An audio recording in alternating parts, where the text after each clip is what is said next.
ಭೂಮಿ ಭೂಮಿನ ಸಮಯಾಧರಿತ್ರಿ ಅಂತಾನೆ ಯಾಕೆ ಹೇಳ್ತಾರೆ? ಅದಕ್ಕೆ ಕಾರಣ ಏನು? ಒಂದು ಏನಂದ್ರೆ ಸ್ನೇಹಿತರೆ, ಈ ಪ್ರತಿಕ್ಷಣ ಈ ಭೂಮಿನ ನಾವು ಹೆಂಗ್ ಯೂಸ್ ಮಾಡ್ಕೊತೀವಿ ಅಂದ್ರೆ, ನಾವು ಕೂತ್ಕೊಳ್ತೀವಿ, ನಿಲ್ತೀವಿ, ಮಲ್ಗ್ತೀವಿ. ಆಮೇಲೆ ಎಲ್ಲ ಕಾರ್ಯಗಳನ್ನು ಭೂಮಿ ಮೇಲೆ ನಿಂತು ಮಾಡ್ತೀವಿ. ನಮ್ಮ ಮನೆ ನಿಂತಿರೋದು ಭೂಮಿ ಮೇಲೆ. ನಮ್ಮನ್ನು ಅದು ಹುಟ್ಟಿನಿಂದ ಹೋಗೋವರೆಗೂ ಪ್ರತಿ ವರ್ಷ ಧಾರಣೆ ಮಾಡ್ತಾನೆ ಇರುತ್ತೆ. ನಾವು ಹುಟ್ಟಿದಾಗಲೂ ಭೂಮಿಯಲ್ಲೇ ಇರ್ತೀವಿ, ನಾವು ಸತ್ತಾಗನು ಭೂಮಿಯಿಂದಲೇ ಸಾಯ್ತೀವಿ. ಹಂಗಾಗಿ ಅದು ಹಿಡಿದಿರೋದ್ರಲ್ಲೇ ನಮ್ಮ ಸಾಹಸ ಸಾಧನೆಗಳು ಎಲ್ಲ ಆಗುತ್ತೆ. ಅದಕ್ಕೆ ಕಾರಣ ಭೂಮಿನೇ. ಭೂಮಿ ಬಿಟ್ಟು ನಾವು ಹೋಗೋಂಗೆ ಇಲ್ಲ. ಹಂಗಾಗಿ ಭೂಮಿ ಗ್ರಾವಿಟೇಷನ್ ಪವರು ಹಂಗೆ ಇರುತ್ತೆ.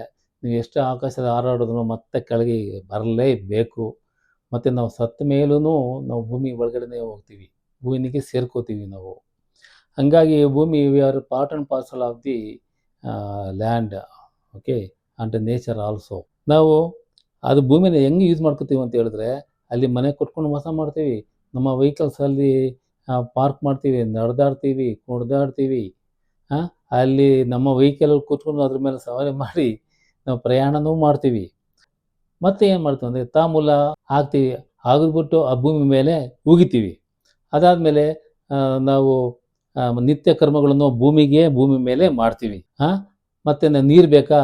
ಅದಕ್ಕೆ ಹೊಟ್ಟೆ ಬಿಗಿತೀವಿ, ಡ್ರಿಲ್ಲಿಂಗ್ ಮಾಡ್ತೀವಿ, ಬೋರ್ವೆಲ್ ಹಾಕ್ತೀವಿ. ಹಾಗೆ ಬಗೆ ಬಗೆಗೆ ದುರಾಕ್ರಮಣನೂ ಮಾಡ್ತಾ ಇರ್ತೀವಿ. ಎರಡನೇದಾಗಿ ಭೂಮಿಲಿ ಹೊಟ್ಟೆ ಬಗೆದು ಅದರಿಂದ ಅದಿರುಗಳು ತೆಗೆದು ಅದನ್ನು ಯೂಸ್ ಮಾಡ್ಕೋತೀವಿ. ಹಂಗಾಗಿ ನಾವು ಎಷ್ಟೇ ಅದಕ್ಕೆ ಭೂಮಿಗೆ ಅಪಚಾರ ಮಾಡಿದ್ರೂ, ದುರಾಕ್ರಮಣ ಮಾಡಿದ್ರೂ ಅದು ನಮಗೆ ಏನು ಮಾಡೋಲ್ಲ. ಇದುವರೆಗೂ ಅದು ನಡ್ಕೊಂಡು ಬಂದಿದೆ. ಆದರೆ ಭೂಮಿ ಒಂದು ದಿವಸನೂ ಕೋಪ ಮಾಡ್ಕೊಳ್ಳಲ್ಲ. ಅದಕ್ಕೆ ಸಮಯಾಧರಿತ್ರಿ ಅಂತ ಹೇಳ್ತಾರೆ. ಆದರೆ ಭೂಮಿ ಮತ್ತೆ ನಮಗೆ ರಿಟರ್ನ್ ಕೊಡುತ್ತೆ.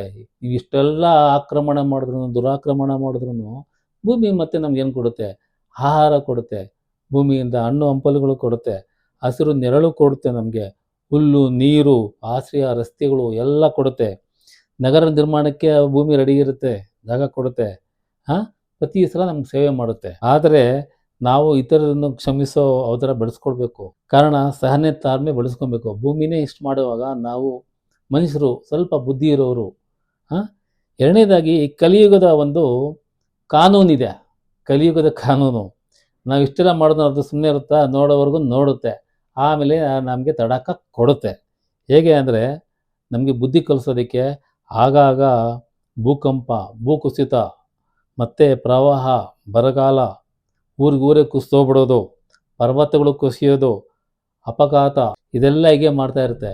ಇದು ಕಲಿಯುಗದ ಕಾನೂನು ಅಷ್ಟೇ. ಮುಂಚೆ ಇಷ್ಟು ಇರಲಿಲ್ಲ. ನಾವು ಕೇಳ್ಪಟ್ಟಂಗೆ ಪುರಾಣಗಳಲ್ಲಿ ಇದೆಲ್ಲನೂ ಅಷ್ಟು ಕಾಣಬರೋದಿಲ್ಲ. ಪುರಾಣಗಳ ಇತಿಹಾಸದಲ್ಲಿ ಎಷ್ಟು ಕಾಣಬರೋದಿಲ್ಲ.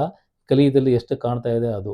ಹಾಗಾಗಿ ಭೂಮಿನ ಆದಷ್ಟು ನಾವು ಏನೇ ಮಾಡಿದ್ರು ಅನಿವಾರ್ಯ, ಏನು ಮಾಡೋಕ್ಕಾಗಲ್ಲ. ಈಗ ನಾನು ಏನು ಹೇಳಿದ್ನೋ ಅಷ್ಟೆಲ್ಲನೂ ಅಲ್ಲಿ ಮಾಡಲೇಬೇಕು, ಇದು ಮಾಡಬೇಕು.